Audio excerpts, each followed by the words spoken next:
Hi అండి, అందరికీ welcome back to our channel. It's me Teja. చాలా రోజుల తర్వాత లాంగ్ వీడియో అయితే పోస్ట్ చేస్తున్నాను అనమాట. సో నేనైతే రీసెంట్గా లాస్ట్ వీక్ విజయవాడ వెళ్ళాను అండ్ ఇప్పుడైతే చెన్నై వచ్చాను అనమాట. సో ఇవైతే నేను అక్కడ తీసుకున్న కొన్ని క్లిప్పింగ్స్ వచ్చేపాటికి ఒక చిన్న వీడియో లాగా చేద్దాము అండ్ మెమరీ బాగుంటుంది అనిపించింది నాకు. సో ఎవ్రీ టైము మా ఇంటికి వెళ్తే ఏంటంటే మా ఇంట్లో చాలా మొక్కలు ఉంటాయి అండ్ మా మమ్మీకి డాగ్స్ అంటే చాలా ఇష్టము. సో మా ఇంట్లోనే 7 వరకు డాగ్స్ ఉంటాయి అన్నమాట. అండ్ ఇక్కడైతే నాకు అసలు ఎంత బాగుంటుందంటే చిన్నప్పుడు మా అమ్మమ్మ వాళ్ళ ఇల్లు కూడా ఇలాగే ఉండేది.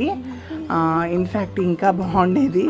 అంటే ఒక్కొక్కరికి వాళ్ళ అమ్మమ్మ వాళ్ళ ఇల్లు స్పెషల్ కదా. సో అలాగే మా అబ్బాయికి మా మమ్మీ వాళ్ళ ఇల్లు స్పెషల్ అయితే నాకు మా అమ్మమ్మ వాళ్ళ ఇల్లు స్పెషల్ అనమాట. అన్ఫార్చునేట్లీ ఆ టైంలో వీడియోస్ అలా ఏమీ లేకుండా ఉండటం వల్ల నేను పూర్తిగా వీడియోస్ అయితే ఎప్పుడూ నేను తీసుకోలేదు. మా అమ్మమ్మ వాళ్ళ ఇంట్లో తీసుకుని ఉంటే చాలా బాగుండు అనిపించేది. ఇంచుమించుగా మా మమ్మీ వాళ్ళ ఇల్లులాగే ఉంటుంది, కాకపోతే అది కొంచెం డిఫరెంట్ స్టైల్లో ఉంటుందన్నమాట. మా మమ్మీకి మా అమ్మమ్మకి ఇద్దరికి మొక్కలు అంటే బాగా ఇష్టము. చూసారా మా మమ్మీ ఏం చేస్తుందంటే పూలు కడుతుంది, మళ్ళీ పూలన్నీ కోసి ఇచ్చాయన్నమాట. చక్కగా పూలు కడుతుంది. అండ్ మనం మామూలుగా మనం ఊరు వెళ్తే చాలు, మనకి వేసవి కాలం అనగానే మామిడిపళ్ళు, మల్లెపూలు, తర్వాత తాటి ముంజలు ఇవే గుర్తొస్తాయి కదా. మీలో ఎంతమందికి ఇలాంటి ఆలోచనలు అంటే ఇష్టం? నాకు కూడా అసలు చాలా ఇష్టం.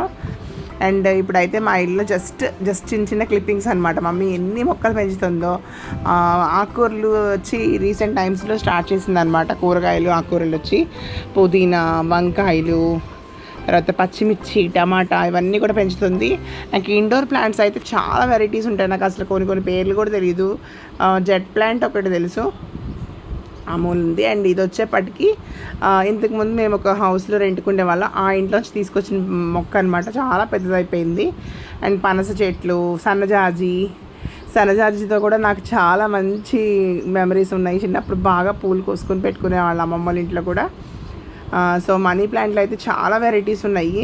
ఇదైతే మా ఎంట్రన్స్ ఇలా ఉంటుంది అనమాట, వెళ్ళడానికి ఇంట్లోకి చాలా బాగుంటుంది చూడటానికి. అండ్ ఇది వచ్చేపాటికి ఇంకా నా మంచి ఒక తమలపాకు చెట్టు అండ్ ఇది సపోటా చెట్టు, పప్పాయి, ఇలా చాలా వెరైటీస్ అయితే మా ఇంట్లో ఉంటాయన్నమాట. తమలపాకు చెట్టుకైతే ఒక మంచి స్టోరీ. నేను చిన్న మొక్కని ఒక 20-30 రూపాయలు ఉంటుంది అనుకోండి, అసలు కొనుక్కొచ్చి పెట్టాను. ఎంత బాగా వచ్చిందంటే మొన్న మా ఫ్రెండ్కి హనుమాన్ జయంతి కోసం అని చెప్పి కోస్తుంటే ఆకులు కోసి తీసుకెళ్ళనమాట. మా అయ్య అని అడిగాడు, అమ్మమ్మ నీ మొక్కలు ఆకులన్నీ కోసేసుకుంటుంది అంటే అప్పుడు మా అమ్మ చెప్పింది, అది దాని మొక్కేరా, అదే తీసుకొచ్చి పెట్టింది, దాని మొక్క అదే కోసుకుంటుంది కదా అని. అసలు నాకు ఎంత బాగా అనిపించిందంటే మనకి ఇలాంటి చిన్న చిన్న మాటలే కానీ నేను తీసుకొచ్చిన చిన్న మొక్క ఇంత పెద్ద ఒక గోడ, చిన్నప్పుడు తడిక అంటారు, ఒక గోడలాగా ఫుల్ లెంత్లో అసలు భలే వచ్చేస్తుంది అనమాట. ఇంక ఇప్పుడు ఇది ఏంటంటే మమ్మీ కరివేపాకు కోసి మాకు ప్యాక్ చేస్తుంది అనమాట. చెన్నైకి బయలుదేరిపోతున్నాం అని చెప్పేసేపటికి అన్నీ ప్యాక్ చేసి పెడుతుంది. సపోటాకాయలన్నీ కోసి పెట్టింది. కానీ కోసినవన్నీ నేను పట్టురాలేకపోయాను. కొన్ని అయితే అక్కడ మా ఫ్రెండ్స్కి ఇచ్చేసేసి కొన్ని మాత్రమే పట్టుకొచ్చాను అనమాట. ఎందుకంటే చాలా వెయిట్ ఉంటాయి కదా బరువు అని చెప్పి నేను అంత పట్టుకురాలేకపోయాను. కరివేపాకు అయితే బాగా ఇష్టం. అది కరివేపాకు మంచి ఫ్లేవర్ ఉంటుంది. అండ్ అది కాక మన సొంత చెట్టుది, ఏమీ మందులు గిందులు లేకుండా పెంచాము అనగానే మనకి ఎంత ఆనందం వేస్తుందో కదా.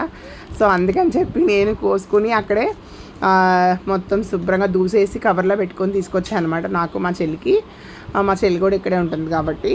సో ఫ్రెండ్స్ ఇదైతే మేము ప్యాక్ చేసింది కూడా సపోటా కాయలు ప్యాక్ చేసాను చూడండి. ఇంక ఈ బ్యాగ్ ఇచ్చిందనమాట అమ్మ, ఎక్స్ట్రా బ్యాగ్, ఎందుకంటే నాకు తీసుకెళ్ళిన బ్యాగ్ సరిపోదు అంటే. అండ్ ఇవన్నీ వచ్చేపాటికి కొంచెం చిన్ని ఇంట్లో మన సామాన్లు అవి అయితే ప్యాక్. మునగాకు అనమాట, టీ తాగుతాము. కొబ్బరి ఉండాలి అయితే నేను చేశాను. కొంచెం కొత్తిమీర పచ్చడి అనమాట, మా ఫ్రెండ్ అడిగిందని. అండ్ వంకాయలు వచ్చి మన ఇంట్లోనే కాస్తాయి, కొన్ని కాయలు కాస్తే పంపించింది. అదేమో కొత్త ఆవకాయ అనమాట, ఇవేమో బీట్రూట్. ఇక్కడ పల్లెటూరులో చక్కగా కాయలు తెచ్చిస్తూ. సో అవన్నీ వచ్చి మమ్మీ అయితే నా కోసం ప్యాకింగ్ చేసుకొని ఏది నచ్చితే అది పట్టుకెళ్ళని చెప్పి పెట్టేసింది అనమాట.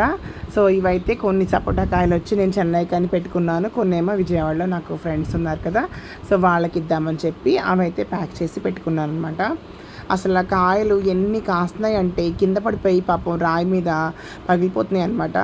ఇంటికి వచ్చేటప్పుడు ఎంత సంతోషంగా ఉంటుందో, ఇంట్లోంచి మనం బయటికి వెళ్ళేటప్పుడు అంతే బాధగా ఉంటుంది. మార్నింగ్ అయితే మమ్మీ ఉప్మా చేసి ఇచ్చిందనమాట ట్రైన్లో. సో ట్రైన్లో మంచిగా తినేసేసి ఇంకా మళ్ళీ చెన్నై అయితే చాలా బాధగా అనమాట. ఇంకా లిటరల్లీ అమ్మ వాళ్ళ ఇంట్లో నుంచి మనం ఇంటికి వచ్చేస్తుంటే ఎంత బాధ వేస్తుందో అలా అయితే నాకు అనిపించింది. ఇంత వయసు వచ్చినా 40 ఏళ్ళు వచ్చినా కూడా మనకి ఏంటి అబ్బా అని అనుకుంటాం ఫస్ట్ స్టార్టింగ్లో, కానీ నాకైతే కళ్ళం నీళ్ళు వచ్చేస్తూ ఉంటుంది. సో ఇప్పుడైతే మమ్మీ ఏంటంటే మాల కట్టించింది అనమాట రాత్రి. సో అవి ఏంటంటే జాగ్రత్తగా పెట్టుకున్నాము. అండ్ ఆయన నేను ట్రైన్లో వచ్చి కొంచెంసేపు గేమ్ ఆడుకుని ఇంకా అట్లా మాట్లాడుకుని అట్లా ఎలాగోలాగా ఇంకా చెన్నై అయితే రీచ్ అయిపోయాయి అనమాట. మళ్ళీ యథావిధిగా మామూలు పనుల్లో పడిపోతూ ఉంటాం కదా. సో ఫ్రెండ్స్ అందరం కలిసి మేము కొన్ని గిఫ్ట్స్ ఎక్స్చేంజ్ అని పెట్టుకున్నాం అనమాట విజయవాడ వెళ్ళినప్పుడు. అదొకటి చాలా ఫన్గా జరిగింది. ఆ వీడియో కూడా మీకు నెక్స్ట్ పోస్ట్ చేస్తాను. అందులో వచ్చిన కొన్ని గిఫ్ట్స్ అండ్ నా బర్త్డేకి వచ్చిన కొన్ని గిఫ్ట్స్ అయితే నేను జస్ట్ చూపిస్తున్నాను అనమాట, ఒక మెమరీలా ఉంటుంది కదా అని. అలాగే పిల్లలకు కూడా మేము ఎక్స్చేంజ్ పెట్టుకుందాం అనమాట. పిల్లలకు కూడా వాళ్ళు సరదాగా ఉంటుందని చెప్పి. సో ఆయనకి కూడా మంచిగా గిఫ్ట్స్ కూడా వచ్చాయన్నమాట. నాకు మంచి గిఫ్ట్స్ వచ్చాయి. అందరు ఫ్రెండ్స్ భలే క్రియేటివిటీగా ఇచ్చారు, అదనైతే బాగా నచ్చింది. సో ఫ్రెండ్స్, ఈ వీడియోని ఓపిక్గా ఇంతవరకు చూసినందుకు థ్యాంక్ యూ సో మచ్ అండి. నా ఛానల్ని సబ్స్క్రైబ్ చేసుకోండి. ఇలాంటి ఒక ఇంట్రెస్టింగ్ కానీ వెరైటీ వీడియోస్ కానీ అండ్ వంటల వీడియోస్ కానీ రెసిపీస్ కానీ పోస్ట్ చేస్తూ ఉంటాను. ఎస్పెషల్లీ లంచ్ బాక్స్ వీడియోస్ అయితే రెగ్యులర్గా పోస్ట్ చేస్తూ ఉంటాను. Thank you so much for watching my videos అండి. ప్లీజ్ లైక్ చేసి మీ ఫ్రెండ్స్ అండ్ ఫ్యామిలీకి